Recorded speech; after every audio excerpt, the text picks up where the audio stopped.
আসসালামু আলাইকুম। আশা করি সবাই ভালো আছেন। আজকে আমি আপনাদেরকে দেখাবো কিভাবে খুব সহজে কাঁঠালের বিচি বেগুন দিয়ে রুই মাছ রান্না করতে হয়। জন্য আমি কয়েক পিস রুই মাছ নিয়ে নিয়েছি।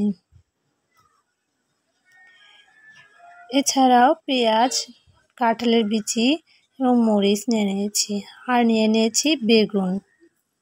এবার আমরা মাছগুলোকে লবণ হলুদ দিয়ে 5 মিনিট মেখে রাখবো।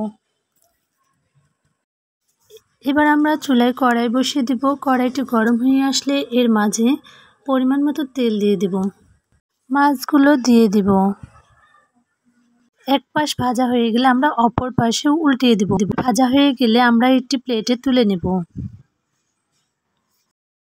এবার আমরা এর মাঝে কেটে রাখা কাঁঠালের বিচি, পেঁয়াজ এবং মরিচগুলো দিয়ে কিছুক্ষণ ভেজে নেব। এর ভেজে আসা হয়ে গেলে এর মাঝে আমরা বেগুন দিয়ে দেব।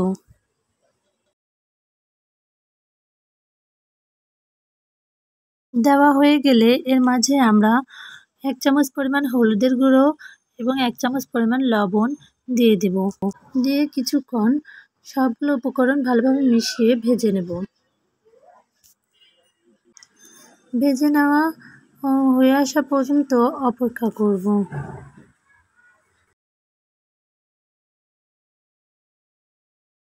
আপনারা দেখতেই পাচ্ছেন সবগুলো উপকরণ খুব ভালোভাবে ভেজে নেওয়া হয়ে গেছে।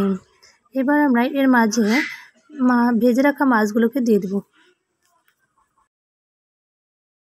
মাছগুলোকে এবার সবগুলো উপকরণের সাথে ভালোভাবে মিশিয়ে উল্টিয়ে পাল্টিয়ে আরও 5 থেকে 6 মিনিট ভেজে নেব। আমরা খুব ধীরে ধীরে ভেজে নেব, না হলে মাছগুলো ভেঙে যাওয়ার চান্স থাকবে। এবারে আমরা এর মাঝে সামান্য পরিমাণ পানি দিয়ে দেব এবং সামান্য পরিমাণ গরম মশলার গুঁড়ো দিয়ে দেব। এতে করে খুব সুন্দর একটি ফ্লেভার আসবে। 1 মিনিট অপেক্ষা করার পর আমরা নামিয়ে নেব।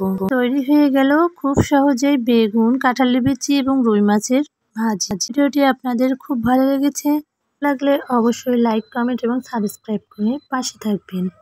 এখন আমার সঙ্গে থাকার জন্য আপনাদেরকে জানাচ্ছি অসংখ্য ধন্যবাদ। আবারও দেখা হবে পরবর্তী কোনো রেসিপি নিয়ে। আল্লাহ হাফেজ।